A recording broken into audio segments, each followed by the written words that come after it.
ಶಾಲಿನಿ ಓಡು.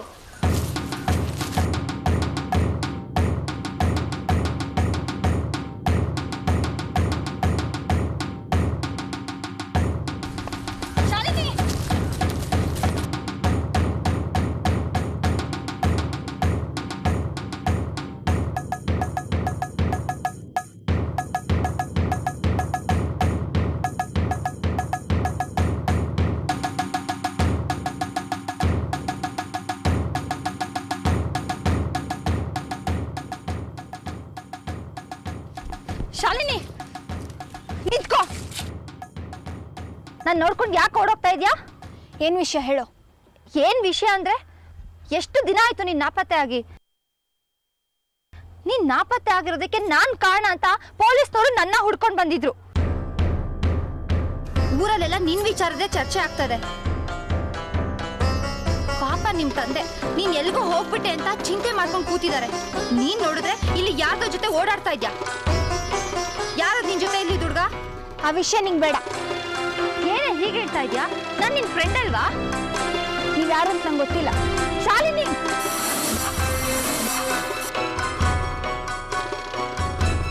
ಏನೇ ಇದು ಹುಚ್ಚುಚ್ಚಾಗಿ ಮಾತಾಡ್ತಾ ಇದ್ಯಾ?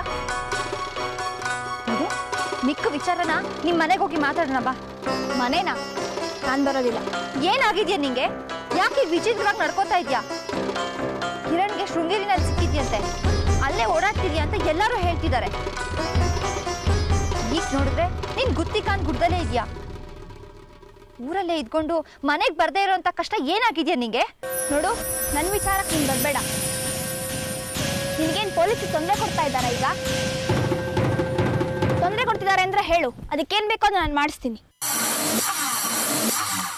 ಅದು ಬಿಟ್ಟು ನನ್ನ ವಿಚಾರಕ್ಕೆ ನೀನು ಬಂದ್ರೆ ನಿನಗೆ ಅಪಾಯ. ಶಾಲಿನಿ, ಶಾಲಿನಿ,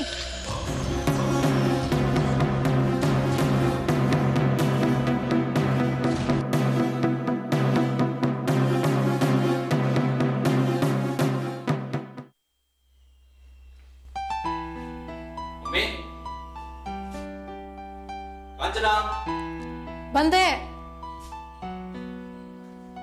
ಓ ರಾಕೇಶ್, ನೀವಾ? ಬನ್ನಿ ಕುತ್ಕೊಳ್ಳಿ. ಎಲ್ಲಿ ಮಮ್ಮಿ? ಅಮ್ಮ ಎಲ್ಲೋ ಆಚೆ ಹೋಗಿದ್ದಾರೆ. ಕುಡಿಲಿಕ್ಕೆ ಏನಾದ್ರು ಮಾಡ್ಬೇಕಾ? ಮಾಡ್ಬೇಕಂತಂದ್ರೆ ಏನು? ನಾನೇನು ಬೇಡ ಅಂತ ಹೇಳ್ಬೇಕಾ? ಎದ್ದು ಹೋಗಿ ಮಾಡಕ್ ಬೋರು. ಎಷ್ಟು ಕೊಬ್ಬು ನಿನಗೆ? ಸರಿ, ನಾನೇ ಮಾಡ್ಕೊಂಬರ್ಲಾ? ಥ್ಯಾಂಕ್ಸ್.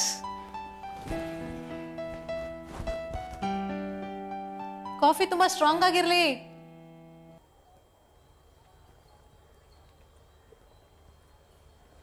ಶಿವಪುರದಿಂದ ಯಾಕೆ ವಾಪಸ್ ಬಂದ್ಬಿಟ್ಟೆ?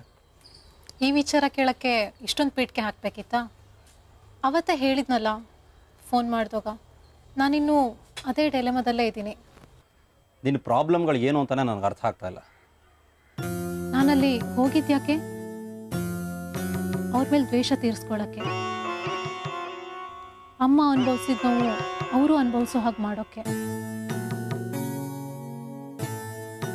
ಆದರೆ ಅವರು ನಾನು ಅನ್ಕೊಂಡಂಗೆ ಕೆಟ್ಟ ಮನುಷ್ಯ ಅನ್ಸಲ್ಲ.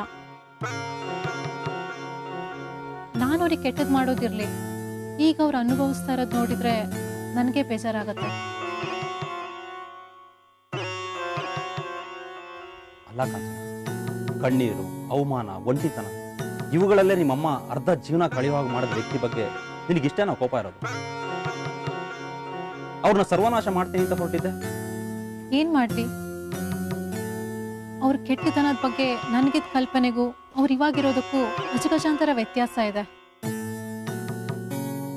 ಅಮ್ಮನ ಜೀವನ ಹೀಗಾಗಿದ್ದಕ್ಕೆ ಅವರೇನ ಕಾರಣ ಅಂತ ಅನುಮಾನ ಆಗ್ತಾ ಇದೆ. ಅನುಮಾನ ಯಾಕೆ?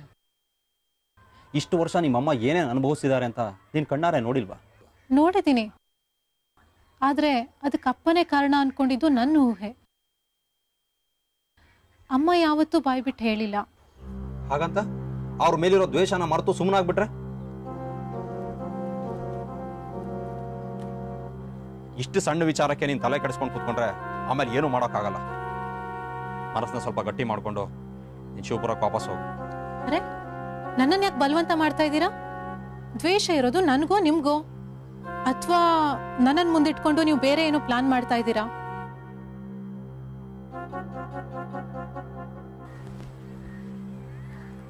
ಏನು ಕಾಂಚನ ಹೀಗೆ ಹೇಳ್ತಾ ಇದೆಯಾ? ಮತ್ತೆ ನಾನು ಅಲ್ಲಿಗೆ ಹೋಗೋದ್ರ ಬಗ್ಗೆ ನೀವ್ಯಾಕೆ ಇಷ್ಟ ಆಸಕ್ತಿ ವಹಿಸ್ತಾ ಇದ್ದೀರಾ?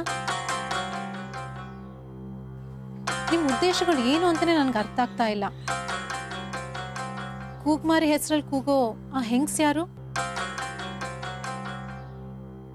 ಸದಾಶಿವಯ್ಯನವ್ರ ಮನೆ ಮುಂದೆ ಹೆಣ ಬೀಳಕ್ಕೆ ಯಾರ ಕಾರಣ? ಭಾಸ್ಕರಂಗೆ ಹೇಳ್ತೀನಿ ಅಂದಿದ್ರಲ್ಲ, ಈ ಹೆಣ ಬೀಳೋ ವಿಷಯನ? ಛೇ ಖಂಡಿತ ಇಲ್ಲ. ಅದು ನನಗೂ ಗೊತ್ತಿಲ್ಲದೆ ಅಲ್ಲಿ ಸಾಕಷ್ಟು ವಿಚಾರಗಳು ನಿಗೂಢವಾಗಿ ನಡೀತಾ ಇದೆ. ಒಂದು ಕೆಲಸ ಮಾಡು, ನೀನು ಸ್ವಲ್ಪ ದಿನ ಇಲ್ಲೇ ಇದ್ಬಿಡು.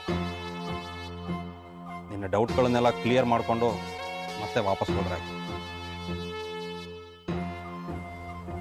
ಸರಿ, ನಾನೇನು ಬರ್ತೀನಿ.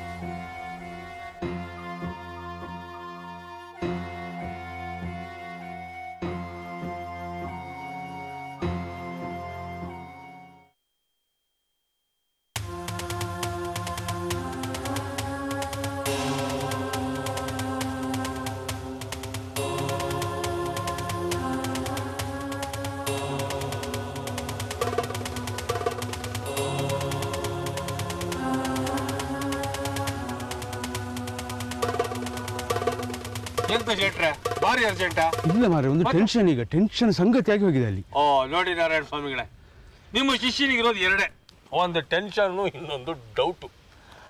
ಎರಡೂ 100% ಕ್ಲಿಯರ್ ಆಗೋದು ನನಗೂ ಡೌಟೇ. ಏನ್ರಿ ಅದು ಟೆನ್ಷನ್ ಕಂಪ್ನಿ MD ಅವರೇ? ಈಗ ಒಂದು ಸಂಗತಿ ಆಗಿದಲ್ಲ, ಶಾಲಿನಿ ಶೃಂಗೇರಿಯಲ್ಲಿ ಪುನಃ ಕಾಣಲಿಕ್ಕೆ ಸಿಕ್ಕಿದ್ದಾಳೆ.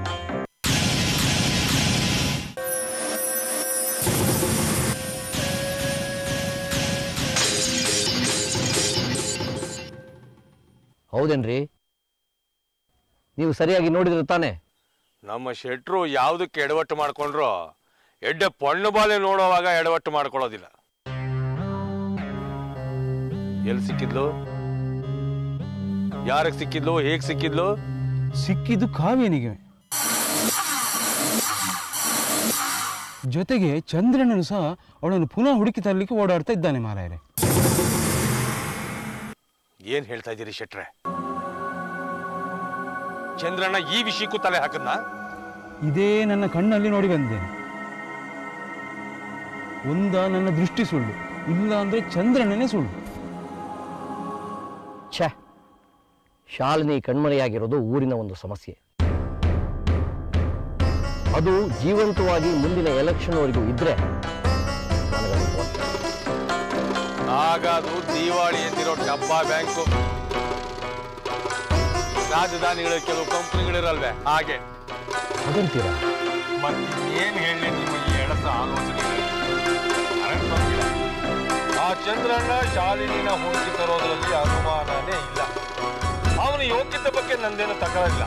ಶತ್ರು ಆದ್ರೂ ನಿಜವಾದ ಗಂಡಸು. ನೋಡಿ, ನಿಮ್ಮಂತವ್ರೆ ಅವನ್ನ ಸುಮ್ಮನೆ ಹೀರೋ ಮಾಡ್ತಾ ಇರೋದು. ರಾಜಕೀಯದಲ್ಲಿ ಇರೋ ಸಂಗತಿನ ಒಪ್ಕೊಳ್ಳೋದು ಬಹಳ ಮುಖ್ಯ. ಈ ರೀತಿ ವಿತರಣವಾದ ಮಾಡೋದಕ್ಕೆ ಮುಂಚೆ ಸಮಯ ಸಂದರ್ಭಗಳನ್ನ ಆಲೋಚನೆ ಮಾಡಬೇಕಾಗುತ್ತೆ. ಸರಿ, ಈಗ ಮುಂದೇನ್ ಮಾಡ್ಬೇಕು ಅಂತ ನೀವೇ ಹೇಳಿ. ನಾವು ಬಹಳ ಏನು ಮಾಡಬೇಕಾಗಿಲ್ಲ. ಚಂದ್ರಣ್ಣ ಶಾಲಿನಿನ ಹುಡುಕೋದಕ್ಕೂ ಮುಂಚೆ ನಾವು ಶಾಲಿನಿನ ಹುಡುಕಿ ಅವಳನ್ನ ಶಿವಪುರಕ್ಕೆ ಕರ್ತರಬೇಕು. ಅದು ಹೇಗೆ ಅಂತೀರಾ?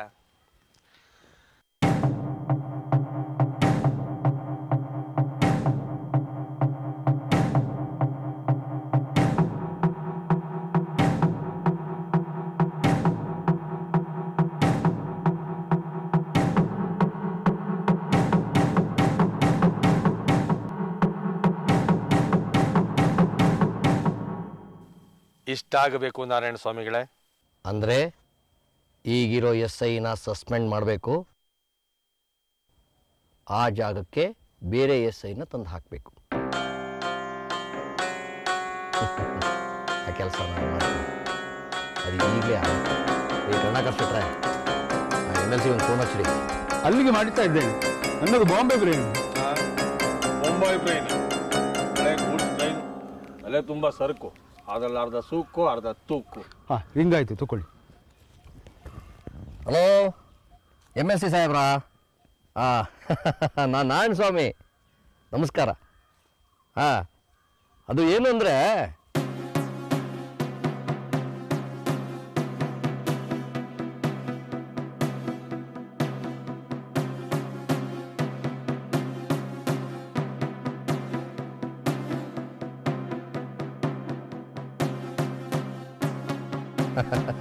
ಆಯ್ತಾಯ್ತು.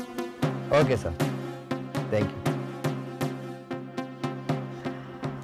ಶಾಂತಂ ಪಾಪಂ ಶಾಂತಂ ಪಾಪಂ. ಪಾಪದ ಕೆಲಸ ಮಾಡುತ್ತಿರುವಾಗ ಈ ಮಂತ್ರ ಪಠಿಸಿದ್ರೆ ಅದೇನೋ ಆನಂದ. ಕೆಲಸ ಏನಾಯ್ತ್ರಿ? ಗರಗರ ಬಣ್ಣದ ಚಕ್ರ ತಿರುಗಿ ತಿರುಗಿ ನಮ್ಮ ಅದೃಷ್ಟದ ಬಣ್ಣದ ಮೇಲೆ ನಿಲ್ತು. ಆ SI ಔಟ್, ಹೊಸ SI ಇನ್. ಇನ್ನು ನೋಡಿ ನನ್ನ ಆಟದ ತಾಕತ್ತು. ಅದು ಹಾಗೆ ನಿಮ್ಮ ಶಕ್ತಿ ನನ್ನ ಯುಕ್ತಿ ಎರಡೂ ಸೇರಿದ್ರೆ ಅದರಲ್ಲೇ ಒಂದು ರೀತಿಯ ಆಸಕ್ತಿ. ಈ ಸಲ ಒಂದೇ ಏಟಿಗೆ ಎರಡು ಹಕ್ಕಿ. ಒಂದು ಟ್ರ್ಯಾಕ್ ಅಲ್ಲಿ ಚಂದ್ರಣ್ಣ, ಮತ್ತೊಂದರಲ್ಲಿ ಕಾವ್ಯ. ಇಬ್ಬರಿಗುರಿಗೂ ಒಂದೇ ಈಡು.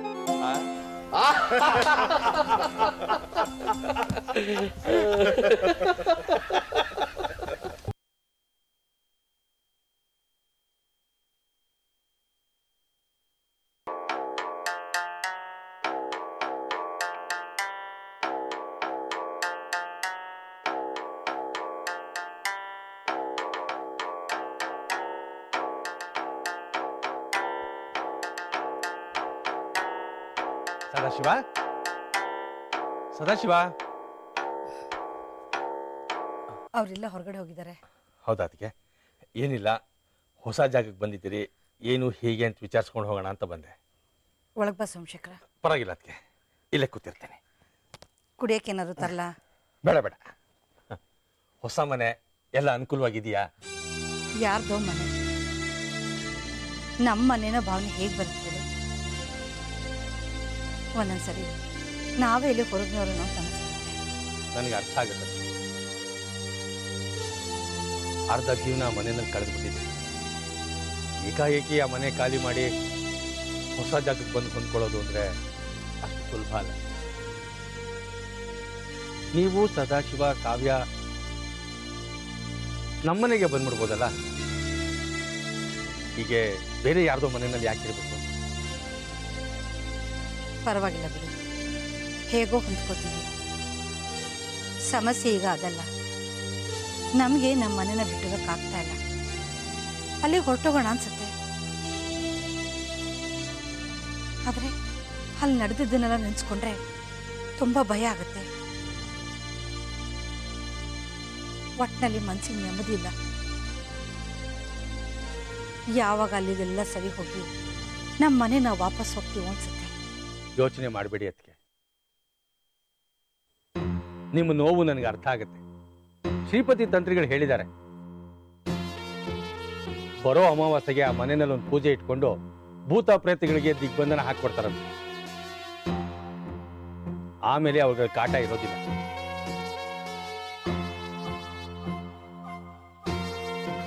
ಆಮೇಲೆ ನೀವು ಅದೇ ಮನೆಗೆ ಹೋಗ್ಬೋದು. ಎಷ್ಟು ನಾಟಕ ಆಡ್ತೀರಾ ಚಿಕ್ಕಪ್ಪ?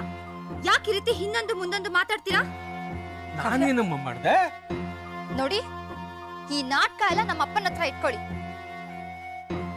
ಇದನ್ನೆಲ್ಲ ಅವ್ರು ನಂಬೋದು, ಆದ್ರೆ ನಾವು ನಂಬೋದಿಲ್ಲ. ನಮ್ಮ ಮನೆ ಮುಂದೆ ಹೆಣ ಬೀಳ್ಸಿದ್ದು, ತಂತ್ರಿಗಳನ್ನ ಮನೆ ಕರ್ಕೊಂಡ್ ಬಂದಿದ್ದು, ನಮ್ಮನ್ನ ಮನೆ ಖಾಲಿ ಮಾಡಿಸಿದ್ದು, ಇದೆಲ್ಲದ್ರಲ್ಲೂ ನಿಮ್ ಕುತಂತ್ರ ಇದೆ ಅಂತ ನನ್ಗನ್ಸುತ್ತೆ. ಏನಿದೆಲ್ಲ? ಯೋಗಕ್ಷೇಮ ವಿಚಾರಿಸ್ಕೊಂಡು ಹೋಗೋಣ ಅಂತ ಬಂದ್ರೆ ಈಗ ರೇಗ್ತಾ ಇದ್ದಾಳೆ. ಆವತ್ತು ಮನೆಯಲ್ಲಿ ಹೆಣ ಬಿದ್ದಿದ್ದ ದಿನ ನೆನಪಿಸ್ಕೊಳ್ಳಿ.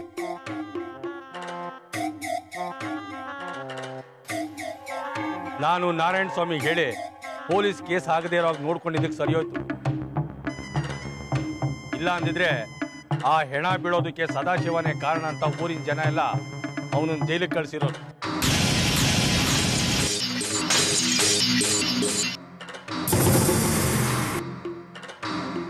ಈಗಲೂ ಊರಿನ ಜನ ಅವನ ಮೇಲೆ ಕತ್ತಿ ಮಸೀತಾ ಇದ್ದಾರೆ. ಅಕಸ್ಮಾತ್ ಅವನೇನಾದ್ರು ಜೈಲಿಗೆ ಹೋದ್ರೆ ವಯಸ್ಸಿಗೆ ಬಂದಿರೋ ಮಗಳನ್ನ ಇಟ್ಕೊಂಡು ಈ ಊರಲ್ಲಿ ಹೆಂಗ್ ಸಂಸಾರ ಮಾಡ್ತೀರಾ? ಯೋಚನೆ ಮಾಡಿ. ಏನು ಹೆದರಿಸ್ತಾ ಇದ್ದೀರಾ? ಅದೇನ್ ಮಾಡ್ಕೊತೀರಾ ಮಾಡ್ಕೊಳ್ಳಿ. ಕಾವ್ಯ, ನೀನ್ ಸುಮ್ನಿರಮ್ಮ. ಸ್ವಲ್ಪ ಬಾ ಮಿಚ್ಕೊಂಡು ನಿಂತ್ಕೋತೀಯ ನೀನು? ಅದ್ಯಾಕೊಂಡಿದ್ದು ಏನತ್ತಿಗೆ ಇದೆಲ್ಲ? ಅವಳು ಮಾಡಿದ ತಪ್ಪಿಗೆ ನಾನು ಕ್ಷಮೆ ಕೇಳ್ಕೊತೀನಿ. ದಯವಿಟ್ಟು ನಿನಗೆ ಇಲ್ಲಿಂದ ಹೊರಟ್ಬಿಡು.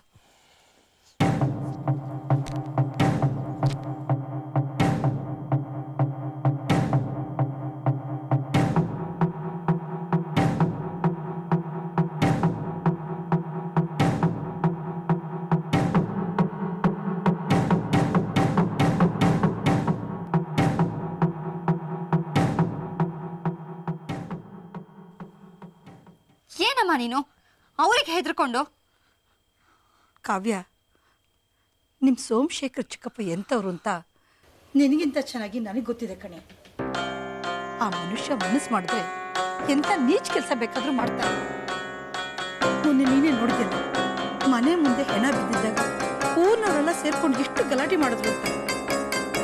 ಈ ಮನುಷ್ಯ ತಾನೇ ಬೇಕಾದ್ರೆ ಎಲ್ಲರನ್ನು ಎತ್ಕಟ್ಟಿ ಪೊಲೀಸ್ ಕಂಪ್ಲೇಂಟ್ ಕೊಟ್ಟು ನಿಮ್ಮಪ್ಪನೇನಾದ್ರು ಅರೆಸ್ಟ್ ಮಾಡಿಸ್ಬಿಟ್ರೆ ಆಮೇಲೆ ನಮ್ಮಿಬ್ರ ಗತಿ ಏನೇ? ನಮ್ಮ ಮುಂದಿನ ಜೀವನ ಏನು? ನಮ್ಮ ಅಸಹಾಯಕತೆನೇ ಇಟ್ಕೊಂಡು ಹೇಗೆ ಕುಣಿಸ್ತಾರೆ ನೋಡಮ್ಮ. ಅದು ನಮ್ಮ ಕರ್ಮ ಅಮ್ಮ. ಇನ್ನು ಏನೇನು ನೋಡ್ಬೇಕೋ ಏನು.